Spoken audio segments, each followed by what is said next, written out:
Hi, I'm Dana Cox, and we're at the North American Veterinary Conference here in beautiful Orlando, Florida, where thousands of veterinarians and veterinary students have gathered to learn the latest techniques in veterinary care.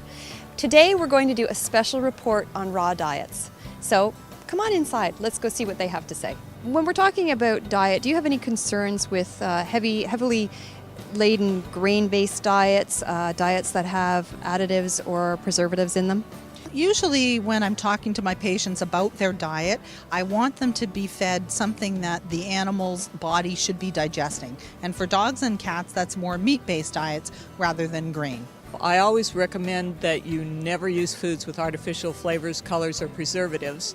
And the closer you can get to a regular diet that matches what's in the wild, then the better off you'll be. Well, I think nutrition, just like on the human side, is the foundation of wellness.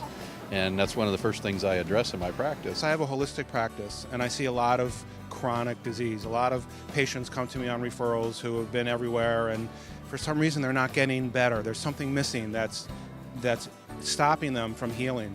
And in my experience, the missing ingredient is nutrition. When would you use a raw diet for a patient?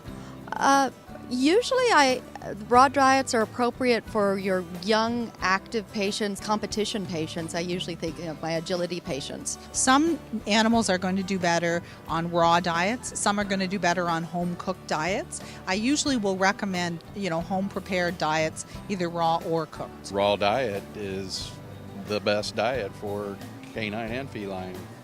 And how do you feel about a homemade diet versus a diet that is pre-prepared, a sort of manufactured frozen raw diet? Between the two of them, if the manufactured diet is a complete diet with everything in it or with the additives that come with it that you can mix in, those often are better than the homemade diet, because the first thing the owner does is tends to think that supplements aren't important, there's not very much of them in there, so let's just leave them out, or they run out. I tell my clients that the most important thing to remember when feeding a raw food diet is balancing phosphorus and calcium. So you can't just feed meat that has no bones in it.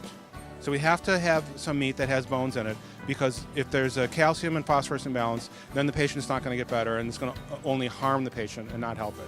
What conditions in particular would you say benefit from a raw diet? When I see a patient, I assess their body condition. So when I see dry skin, chronic skin issues, even cancer patients, even patients that have musculoskeletal pain, a lot of the root of these problems are in inadequate nutrition.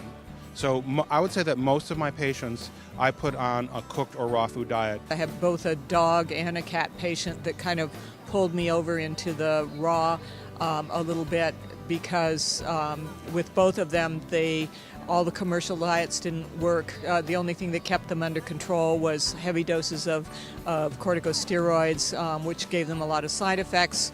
And with going to a raw diet, we were able to wean them off gradually off of the steroids. I have many cases in my practice where just switching the diet alone from a grain-based diet to a non-grain diet, and preferably a raw diet, has helped, particularly skin issues, liver problems, kidney problems.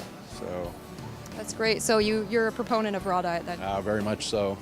You believe a good idea is to speak to a veterinarian who has some experience? Absolutely. I think you need to have a veterinarian who's trained in all of your dietary options to find out what's right for your animal. I do think it's something that people need guidance on doing, and you're best not to just, go on the internet and look at the first raw diet that you see and prepare it. I think you should really get information from holistic veterinarians who know how to do this. So there you have it, everyone. We talked to many veterinarians today about raw diet, and it seems it does have benefits for many dogs and cats. It definitely has a place in animal nutrition. This has been Dana Cox for Animal Wellness TV. Thanks for watching.